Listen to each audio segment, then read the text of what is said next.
Hi. So in the last class, we were learning about nursing process. Under that, for the first step was assessment. So we were learning about assessment. So we had finished until um, types of assessment. So initial assessment, emergency assessment, time lapsed assessment. So these were the different types. So today we will learn about the components of assessment. So under components of assessment, we have collection of the data, organizing the data, validating the data, and documenting the data. So under collection of the data, so we are learning about the components. So under that, the first one was collection of the data, or I can tell you components or steps of assessment. Okay, these are the different steps of assessment or components of assessment. Collection of the data, it is a process of gathering the information about the patient's health status. That is, you're asking the history, the present history and the past history regarding the patient. So that includes the physical, psychological, emotional, socio-cultural, spiritual factors that may affect the client's health status.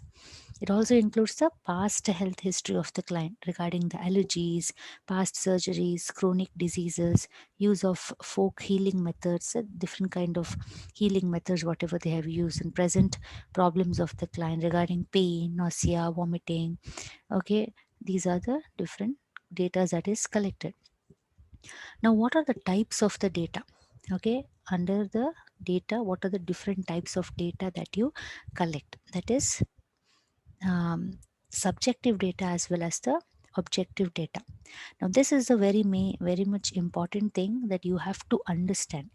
So, subjective data, it is referred to as the symptoms or sensation and can be described by that affected person or the patient. That is, suppose if you are the patient, you are feeling the pain, you are feeling the vomiting, okay, or you are feeling nauseated, or you are feeling anxious. I may not be, I mean, the person who is in front of you may not be able to understand what exactly you are experiencing.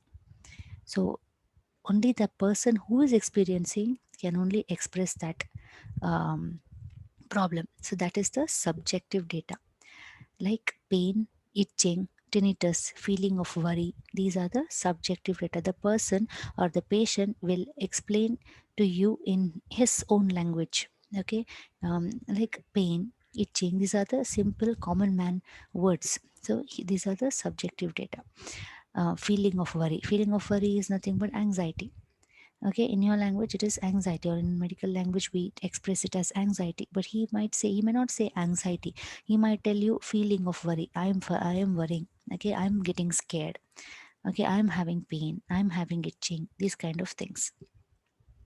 Then objective data, it is referred to as the signs are detectable. Okay, suppose if you are the patient, I can see it. Okay, me being a nurse or a caregiver, anyone, I can see it or I can understand. Okay, so it is referred to as the signs are detectable by an observer, mainly using the inspection, percussion, palpation or auscultation. So with these steps, you are able to understand the what kind of problem the patient is having. So under inspection, you can see redness or any petechiae or any kind of discoloration, okay, a swelling, edema, these kind of things are the inspection. Then percussion, different sounds will be there. Regarding the palpation, you can see hardness or tenderness. Okay, then auscultation, you can see, with using the stethoscope, you can see the you can feel the heartbeat, okay, or the pulses. Then example, pallor, diaphoresis, jaundice, okay, BP, that is 150 by 100. The BP, what you check, that is the objective data. Suppose if the patient is having yellowish discoloration on his sclera or on his skin and it is jaundice, this is the objective data.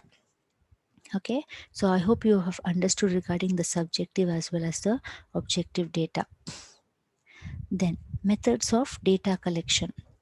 So this is the um, okay. First one is the interview, then observation, palpation, percussion, and auscultation. So this is how you collect the data with the interview, or during or by observation, or by palpation, or by percussion, or by auscultation. So guidelines for interview. Interview means you're sitting in front of the patient and asking the questions, okay, and he will be answering. That is the interview. So listen attentively using all your senses, then speak slowly and clearly. Use a language that clients understands. Okay, then clarify. Suppose if the patient is having itching. Okay, so you have to ask, where do you feel that itching, and where is the pain felt? These kind of simple question you're supposed to ask. Then regarding clarify the points that are not understood. Plan questions to follow a logical sequence. Okay, so before asking the question to the patient, you have to plan after one after the other. Okay, there should be a link with the one after the other questions. Ask only one question at a time. Allow the patient to clarify the asked questions if needed. Then do not impose your own values on the patient. Avoid using personal examples. Okay, then non-verbally convey respect, concern, interest, and acceptance. Use and accept silence to help the patient. Then use eye contact and be calm and unhurried and sympathetic. What are the different sources of the data? So primary source as well as secondary sources. Primary sources means data directly gathered from the patient. Secondary is from the family members, caregivers, medical records, health team members. These are the secondary source. Primary source directly from the patient. You are getting the information. Then other four sources like patient supporting people, then client records, then healthcare professionals. These are the different sources. Okay, that is so this is about the first step in the assessment we have learned. What is it? Okay, data collection. Okay, you are collecting the data. See here, this is the collection of the data is the first step. Okay, so next we are moving on to the organizing the data. This one collection of data is over. Now regarding the organizing the data.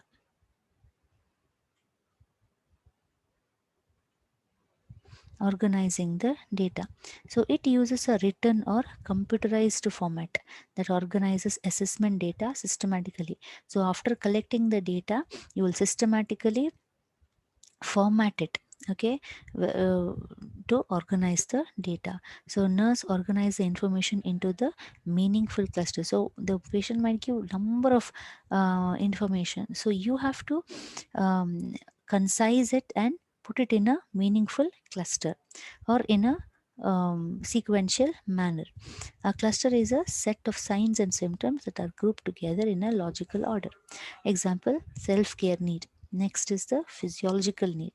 Then is the adaptation need. Then is the coping need. So these are the according to the Maslow's hierarchy. So that is about organizing the data. Next is regarding the validation of the data or validating the data. Validation of collected data involves comparing the data with another source.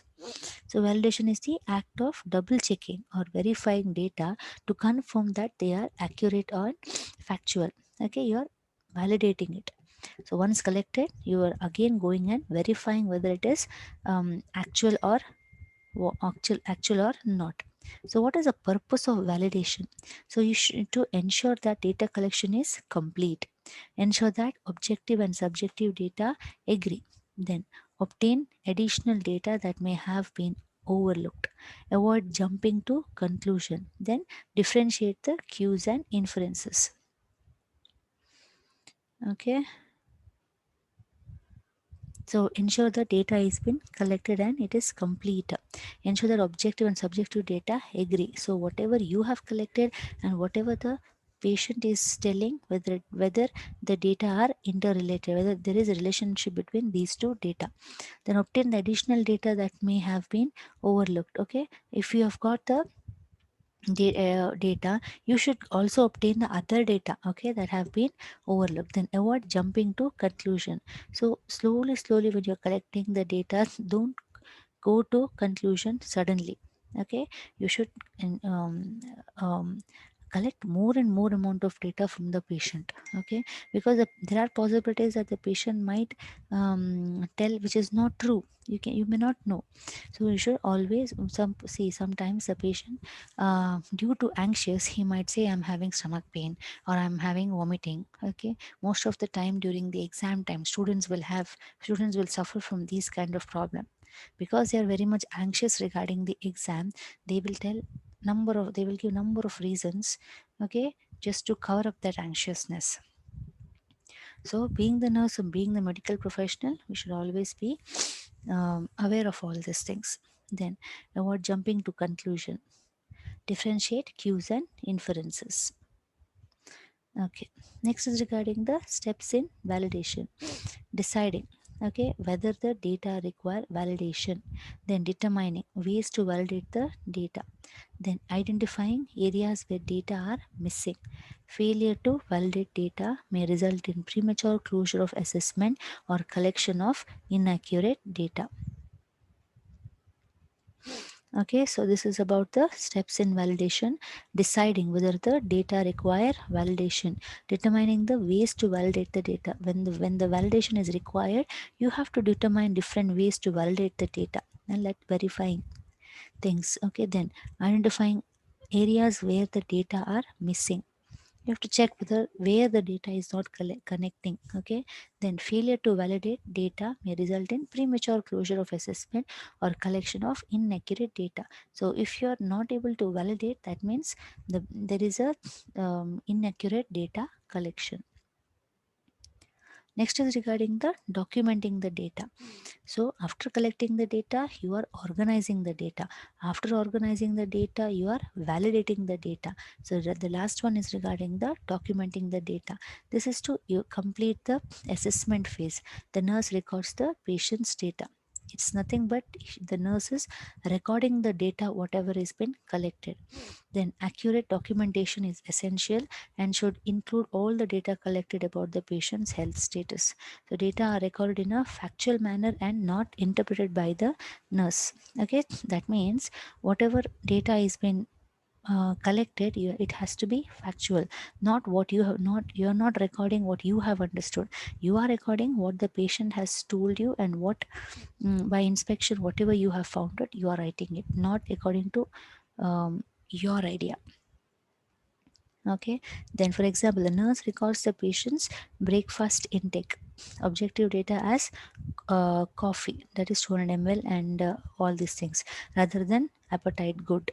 Okay, instead of writing appetite is good, and since you know that the patient has eaten these things, you cannot just write document that the appetite is good. You have to write, you have to explain, you have to specify all these things, not appetite good. Okay, so that is about the okay, so this is the last step. I hope you have understood regarding this assessment. If you have any doubt, please ask me.